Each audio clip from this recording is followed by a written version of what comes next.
Welcome to Responsa Radio, where you ask and we answer questions of Jewish law in modern times. I'm Rabbi Avi Killip, Executive Vice President at Hadar, here with Rabbi Ethan Tucker, Rosh Yeshiva at Hadar, a center for Jewish learning and community building based in New York City. You can check us out and learn more at hadar.org. Hi. Hi, Avi. Okay, I want to start with this question today. Do you have a favorite item of Judaica? Oh, favorite item of Judaica. I'm kind of a fan of a nice yad that you use for reading the Torah. I actually usually don't use one, but I always find they're cool. You don't use one? I don't know. I prefer just to look at it. I feel disoriented. I feel disoriented just hearing that as a person, as a dyslexic person who tracks everything I read. How about you? I would say maybe like a hand washing cup. I somehow ended up with several really pretty hand washing cups at different points. Yeah, those are great. I feel like that's a good, this is just a Judaica item. Okay, so here's the question. Yeah. The question is actually written by a listener who is also the owner of a Judaica store. Okay. I own a local Judaica store. A persistent issue is how to generate more business revenue within the local community. Is there any halachic obligation for supporting a local Jewish business?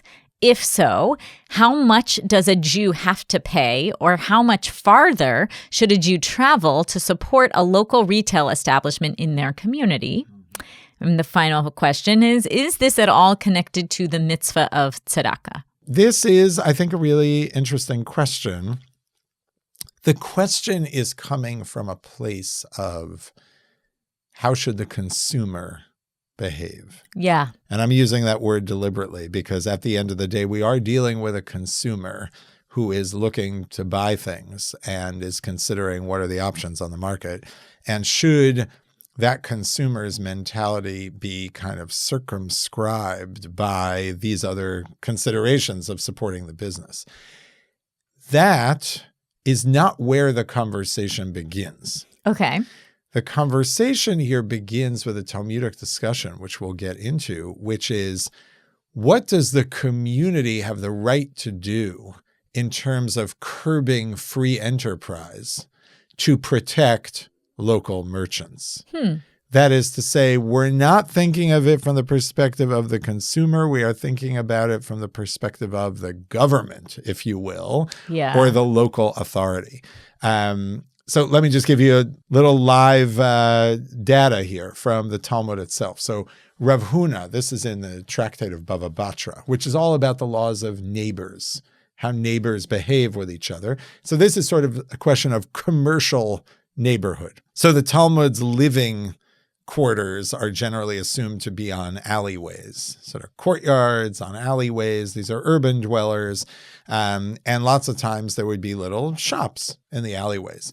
If listeners have been in the old city of Jerusalem or other, sort of more medieval arranged towns, you're familiar with this setup. And so we're talking here, Rav Huna says, let's say there's someone who's a resident of that alleyway, and they have a millstone that they set up there, meaning you bring them the wheat, they sell flour. They give you the flour, yeah. They sell you the rights to mill. If some other member of the alleyway decides, I am going to set up a millstone of my own. Yeah, competitor.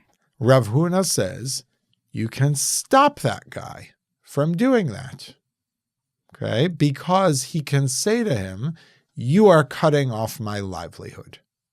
Yeah. Okay?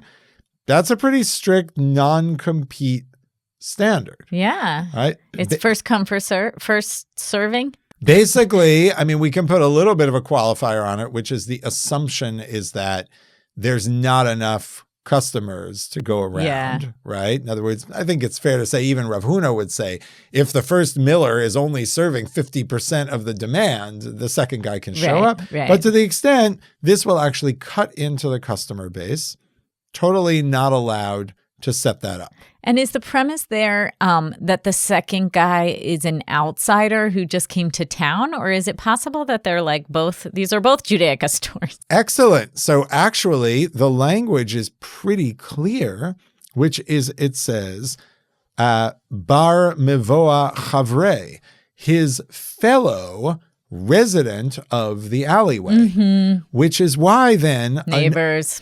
Another sage, Rav Huna Berei de Rav Yoshua, then formulates the following sort of larger principle and says, here's what's obvious to me and here's what I'm not sure about. Yeah. The following cases are obvious to me. If you are from a city and some person comes from another city and wants to set up a competing business to you, you can refuse. You can say, you can't do that. Yeah. You're coming in from out, you're carpet bagging right onto No my traveling territory. salesman. Can't do it.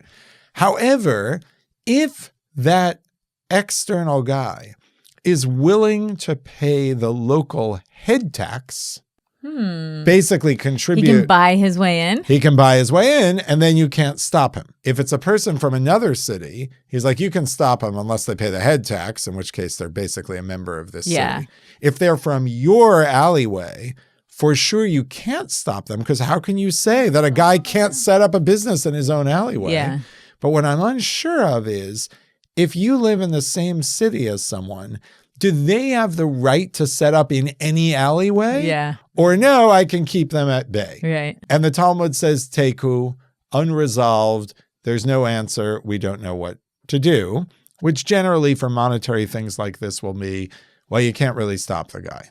So this gives you, I think, some sense of these things were discussed, and we'll get to a few more details here. But there wasn't total unanimity of how to take this on, which is to say, right, Rav Huna Berei de Rav Yoshua, that last opinion, is definitely more in the kind of free enterprise direction, which is to say, you can't come in from some other town where you're not even paying the local municipal tax and get the benefit of the commercial base. But short of that, right, it ends up essentially saying, if you live in the same alley, you can set up shop. And if you take the doubtful case, to break in the sort of more free enterprise direction at the end, essentially anyone in the city can compete anywhere else in the city. Well, I do think it's actually really important for us to acknowledge that nobody said, stay out of it. This isn't the job of the government. Right. Or halacha has nothing to do with this. Anyone can do whatever they want. So we have to figure out exactly what we can and we can't do. But the overall premise across all the opinions seems to be like, yeah, there is some necessary policing of businesses. It's not a like all's fair in love and sales. Yeah, exactly. This is abstractly referred to in rabbinic discourse as hasagat gvul, which is based on the verse that talks about not moving a boundary stone. You are not somehow encroaching on someone's territory, which is here a commercial market. And there are other sources, like another great source that gets referred to here, which appears in the Talmud is, let's say a fisherman has set up a net near a place where schools of fish are. You can only fish at a distance away from them where essentially the fish could escape your net. They wouldn't just basically automatically get caught if they come near the first guy's net. And that too has a notion of, well, this guy worked to find the fishing hole set up at the right distance. You can't then just piggyback and take advantage of it. Okay, so again, not totally resolved here. There's some debate in the later poskim. Do we follow that first position of Rav Huna, which essentially means even if it's your alleyway, it's your neighborhood, if someone else already set up their business, you can't compete? Or do we follow Rav Huna Berei de Rav Yoshua, where the only thing you can't do is sort of carpet bag from coming in from out of town to do it, but you can, otherwise you sort of have rights to be there. But I think your takeaway is right here. this is a concern that has to be regulated to some degree. And even in that more free enterprise version of Rav Huna B'rei Rav Yoshua, there are still limits on what you can't do. You can't swoop into a town where you don't pay taxes and take advantage of the consumer base. And we haven't gotten, as you pointed out, we're not speaking about the consumer's perspective. That's right. The predictable next story is real life playing out what's going on. But somebody did. Here. So you have basket sellers. Okay. Some people say it's interpret the term to mean people selling cauldrons. And they come into Bavel, okay, to the Babylonian Jewish community. And the town that they came into the members of the town say, get out of here. You can't sell, like, we sell baskets, we sell cauldrons, like, keep your distance. And the outside merchants come to Ravina, reigning sage at the time, and he says, they came from outside, they can sell to those who come from outside. Now, what does he mean there? The Talmud quickly gives a kind of clarification on this, but which seems to actually just be an explication, which is that Ravina is talking about a market day. What do you have that happens on a market day? Think about the farmer's market. Yeah. People drive in from upstate farms, from this and that. It's like, no, they're here for the tourists. They are tourists and they're selling to the tourists. Exactly. So you can read Ravina as, right, you sort of have to read him as, well, there's people from other places here. And his justification is the outsiders are selling to the outsiders. Okay. And then the Talmud clarifies, and that logic only works on a market day, but not on a regular day. Maintaining what we saw as that earlier standard. Someone from another town can't swoop in, take advantage of the customer base. But if it's already a market day, then that's not an issue.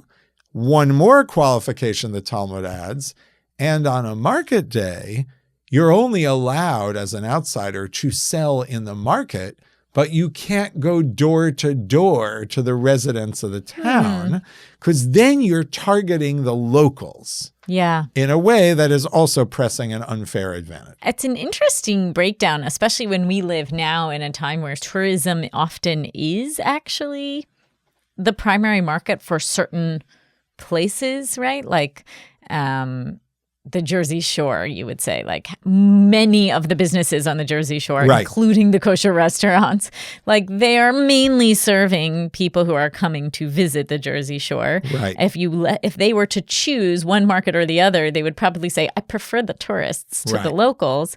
The locals are going to not spend, $20 for chicken nuggets, but those tourists, they're definitely going to spend $20 on 3 chicken nuggets. So let's sell to them. So it's an interesting, I guess maybe this is a world in which there aren't so many people coming through. Well, so this is now the question of, we have a concept here, and then one of the questions will be, what is the application of that concept to different circumstances? I agree with you. The plain sense here seems to be, every now and then there's a market day. And in that context, sure, we don't really worry about outside people who would otherwise be banned from selling. I mean, actually, if you think about this, even until today, in robustly capitalist societies, you'll get a permit to have a farmer's market operate in a certain place on a certain day. Doesn't mean you can just show up. That's more use of space, right? Doesn't mean you can just show up in that parking lot whenever you want and run your stand. Which is some degree of regulating that commerce. That said, Yom HaShuk, the day of the market, right, is conceptually something that you could extend almost ad infinitum, right? Someone could look at this text and say, well, today, in a broadly capitalist society, every day and every place is Yom HaShuk. Every day is market day. Every bus that drives by has an ad. Every taxi cab has an ad. So true. Every Friday is Black Friday. And I love how you just said it. So sad, so true. Both of those can be right at the same time. It can both be sad. It can both feel like, wow, I'm overwhelmed by this commerce, by this capitalism, etc. And it can also just be true that becomes the environment. Right. As a sort of oral Torah that I saw on this topic, I don't think it was ever written anywhere, Rav Soloveitchik was purported to have said when asked questions about this, oh yeah, like these rules just don't apply in America. Like this doesn't matter in America. Because? Well, he didn't spell it out, but I think the most intuitive way is he said, it's just not the architecture of the market. This is assuming business is fundamentally local. Yeah. It's completely... He's saying there's no such thing as local business anymore. On some level, okay? Descriptive. I don't know if this is a prescriptive thing, but if you read these texts, and now this gets to the tricky thing, if these texts are both assuming a certain architecture of the market, but linked to that architecture of the market, they are also assuming we have some control to regulate it. The Jews have some control of regulating it. There's some ability to enforce this. What happens when you lose that ability to enforce it? And the structure of the market is that people don't really think of business as being local in the same way. Right. Now, there's a lot of stations along the way. There are lots of municipalities that regulate commerce for the benefit of local merchants. Yeah. So it's not like that's gone in any way. But there's also no question we're not living in the small mom and pop mill in the alleyway where maybe some other guy is setting up a mill. Right. We're dealing with more of an interlinked, mercantile economy. So, I mean, if you look at like a surface level codification of this, okay, like the Rambam will just sort of take the material from the Talmud and tell you merchants that bring their merchandise around to sell in different cities, those cities can prevent them from showing up with their produce. But if it's the market day, then you're not allowed to stop them as long as they market in the market, but don't go door to door. Why do you think rabbis have the instinct to say markets are okay? They want people to have access to the goods on market day? It's a great question. One of the questions underlying interpretation of these texts is, do the rabbis care about free enterprise and then just want to curb it? Or do they just sort of care about not overly, stepping on people's toes of what they're going to do and then curb it? I don't think that's 100% clear. Or do they have some reason to want people to have access to those products? Correct. Just not unlimited access. Right. That's right. Before we continue with today's episode, we need your help. If you love Responsa Radio, please consider supporting it by donating today at hadar.org/donate. Your tax-deductible gift will help keep this podcast on the airways and sustain Hadar programming throughout the year. Again, that's hadar.org/donate. Thank you. Let's say it this way. I do think overall you have, two different kinds of questions here that I don't think get fully explored by the Talmud itself, and we'll see where some of it goes. One is starting with Rav Huna, that sentence of, you can't set up your millstone here because you're cutting off my livelihood. That's a very directed thing that is concerned about the business owner and looking out for him or her. Is that something that people actually call on now? Like if I opened a Judaica store next door to the Judaica store in my city, would a rabbi come and tell me you can't do that? Oh, depending on the rabbi and the robustness of the activity, I would say yes. Yeah. That might well happen. But it'll depend how the community is structured. The looking out for the business owner is definitely a thing. That's the hasagat gvul. Let's put it this way. The bad guy in the story of the second business showing up is the second business owner. Yeah, I hate that guy. We're not there talking about the consumer. You're raising an interesting question of, is the concern for the rights of the people coming to the farmer's market to sell their stuff about their rights as merchants? Right. Or is it fundamentally about the interest of the community in having that market? Yeah. We don't know. That does not appear in an explicit way in Ravina or the Talmud's language. That's the kind of thing I think later voices are going to sort of grapple with and play out. As we said, Jewish communities kind of lose control over that. Like when the Rambam says it's a facile codification, B'nei ha'ir me'akavin alehem. The members of the town can stop these outside merchants. Well, that presumes the members of the town have some real control. Yeah. And that they're Jews and that they're able to regulate. Community board. Right. So one other place you get an image on this where the Jews have definitely lost some authority, but they're controlling what they can. You have a really interesting institution in the Middle Ages called ma'arufia. This seems to come from an Arabic word that refers to someone as an acquaintance or someone you know well. A ma'arufia is an arrangement where you basically have a fixed client. Okay, so you're in a certain kind of business, and you have a guy who always comes to you to buy the bricks that you make. A second Jew, this was usually a Jew with a non-Jewish customer, okay, who wants to move in on the business that's been established with this customer. Yeah. Okay. The principle of ma'arufia says, no.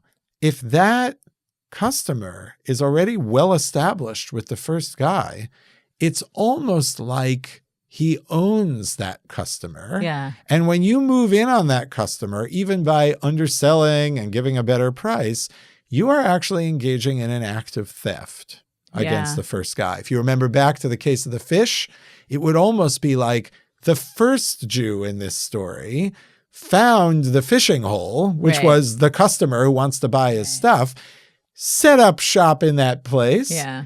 The second guy can't come with his fishing net and take advantage of this and steal the customer. What's interesting is, so this concept exists, but we encounter it in the Mordechai in Germany as saying, there's some communities where they render judgment on cases of ma'arufia and some where they don't. Meaning what? There's some communities where if they catch you moving in on someone else's established business, they will do a combination of excommunicate you and actually say any profits you made off of that are illegal. We are going to seize it and return them to the first guy. Wow.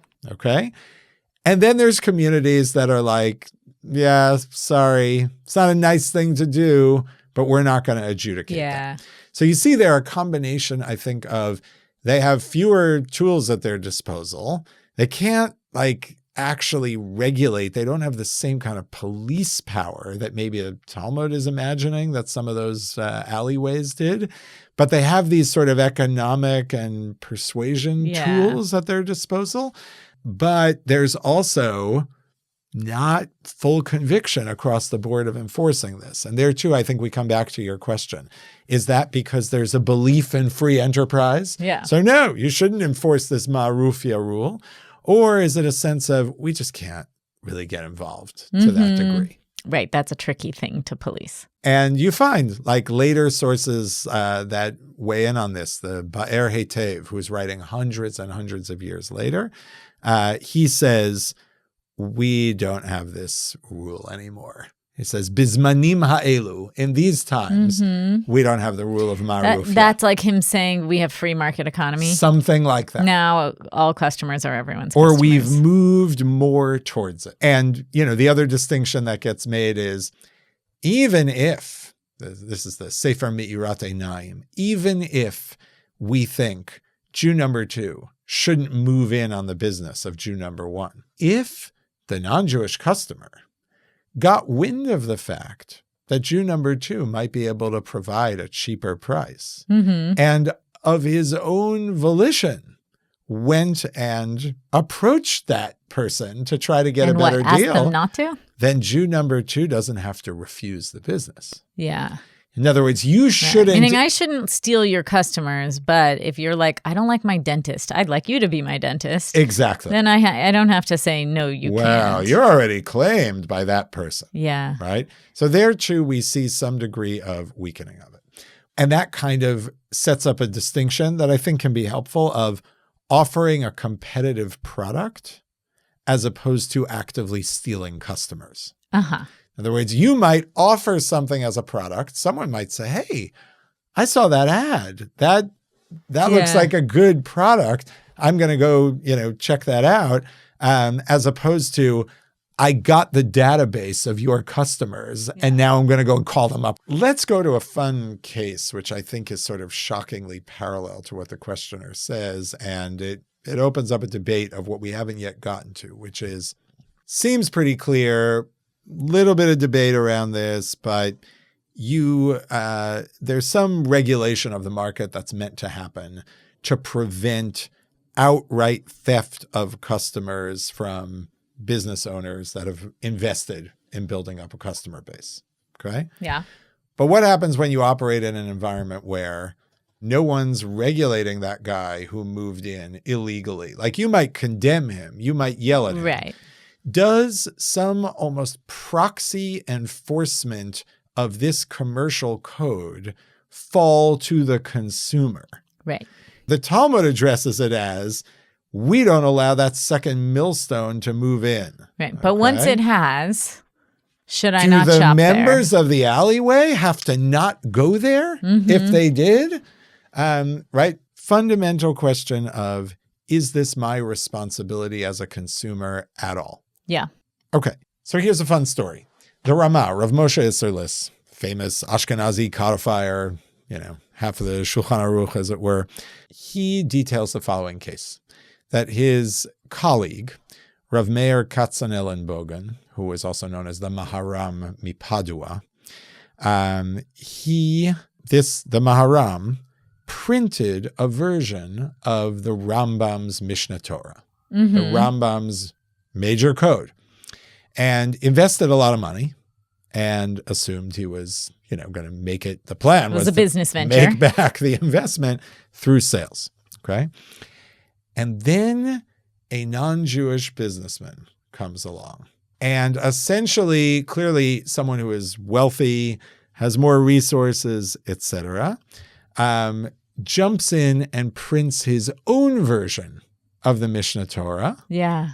At a cheaper price. Yeah, this is a great example, right? Because it's Judaica. It's like Judaica, right? It's a uniquely Jewish product that a Jew developed, understood the market, and wanted to sell. And then somebody else is coming in, copycatting it, and maybe undercutting the price. That's right. But here's what's super interesting. The entire premise of the Ramah in this responsum is, we have no power to stop this guy. Yeah.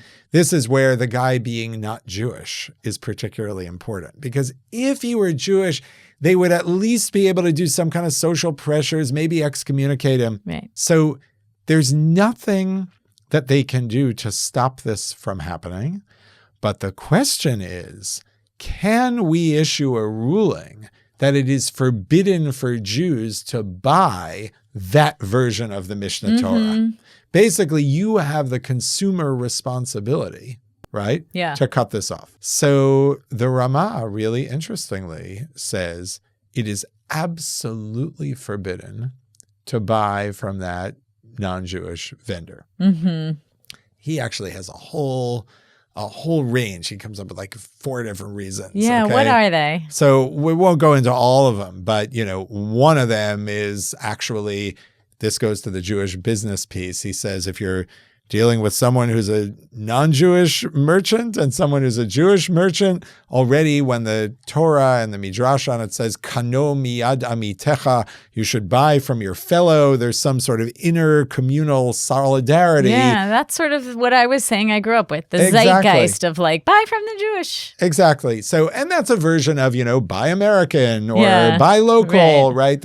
People have different versions of that. So, he gives that, right, which is obviously specific to the case of the other guy being a non-Jewish merchant. But the main thing that really the first thing he comes charging out of the gate is he essentially says, yeah, you know all those regulations in the Talmud in Baba Batra that are regulating who can come in and have a business or not.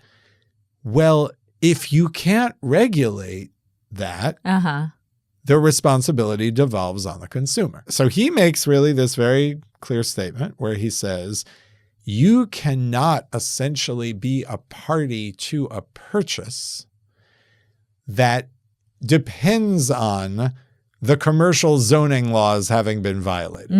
Ideally, you would have been able to enforce those commercial zoning laws, but if you can't, it still devolves upon you. These all sound very compelling to me. They all sound very logical to me.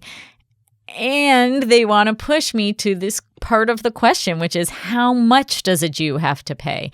How much farther do I have to go? Yeah. So I think even before we get to that, not everyone agreed with the Ramah. Like this may be a reasonable step to take, which is to say, yeah, this is sort of an outcome we have to get to. Ideally, we enforce it from top. Otherwise, we enforce it from the bottom by the consumers. But you have a number of Yitzhak Zilberstein in the Chashukei Chemed. He quotes a whole bunch of other authorities that just say, hey, guys, look at the Talmud. It doesn't talk about the consumer. A nice theory that you passed on the responsibility to the consumer, but Talmud actually never talks about that, which is correct. The entire discourse there, as we mentioned, is on the merchants. Yeah. And as you pointed out, the discourse of, well, the market, they let them come in, may actually have an implicit thing of, well, we're not going to force people to pay more money than they have to on the open market. It's too bad that these, elements of the picture weren't enforced, but don't pass that on to the consumer. Figure out how you change society. Sometimes what's so interesting about the Talmudic corpus is what's not said as much as what's said. We see the case that was given was, if you set up a millstone and some other guy brings in his millstone, you can say, stop. The Talmud did not say, if a second guy brings in a millstone and someone goes to shop from them, you can yell at them, that guy. Don't go there. Yeah. And the Ramah wants to say, that's incidental that it didn't say that. That's the implied next part of the story. And these opposing views want to say, no, it didn't say that for a reason. Yeah. It didn't tell that story because that's not where the emphasis goes. Yeah. So our questioner, the local Judaica store owner, he has a real side to this. He wants you to say, yeah, don't shop there. It meant, obviously, don't shop there. So here's what I'll say and link back to another thing the questioner said about tzedakah, sort of give you my take on this. Yeah, I am curious to hear. Instinct. Does this have any tzedakah?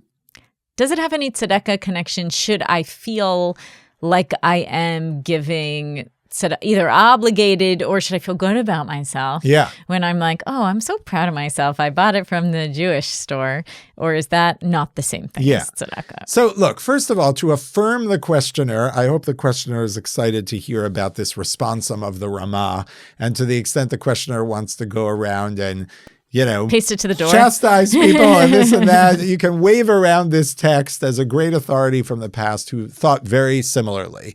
And essentially just to play it out, to say, look, I'm running a local Judaica store. To the extent there are online Judaica offerers, forget Amazon, also maybe other Jewish businesses that operate out of town and they're undercutting my business.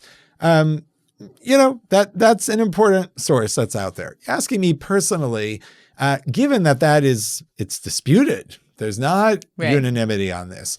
And given that on some level, right, some of the principle of the day of the market also gets played out in other sources as, well, it's not undercutting someone's business if you offer a product they don't offer, right? And sometimes what is going on with, whether it's Amazon or other national businesses, they actually offer a delivery to home service that the local business doesn't, or any number of other things, which are genuine conveniences and things that people want. I don't feel comfortable saying you are forbidden from buying from those other places under the rubric of you're cutting off the first person's business. But I do think the following. I do think it is reasonable to say it is a good thing to support those local businesses. And to the extent that you're going to spend more as a result, I think it makes some degree of sense to say that added amount that you spend counts as tzedakah money. What do I mean counts as tzedakah money? Assuming you're doing some degree of tithing your income every year, which you should, like you should have a budget that you're giving away. Yeah. You can then say, well, you know what? I did the comparison. I would have saved $150 this year had I not gone to the local Judaica store. But I decided to go here. That $150 is towards my tzedakah budget. And that I do think is an appropriate way of reading. I don't think, the Rambam can be read as saying you must support a local Jewish business. But the Rambam does say one of the highest forms of tzedakah is if there is someone who needs a livelihood and you are able to help them sustain a livelihood, that's tzedakah. I'm really grateful that we got to take on this question. And it's obviously something that could feel really specific and could feel really broad and have huge implications for how we live our lives, especially as we said, every day is market day, and we are facing a question like this every single day. And to the questioner, we wish you just the best of luck with your local Judaica store. Yes, thank you for the service to our community, and hopefully folks who are listening will redouble their investment in the value of what you offer. Thanks.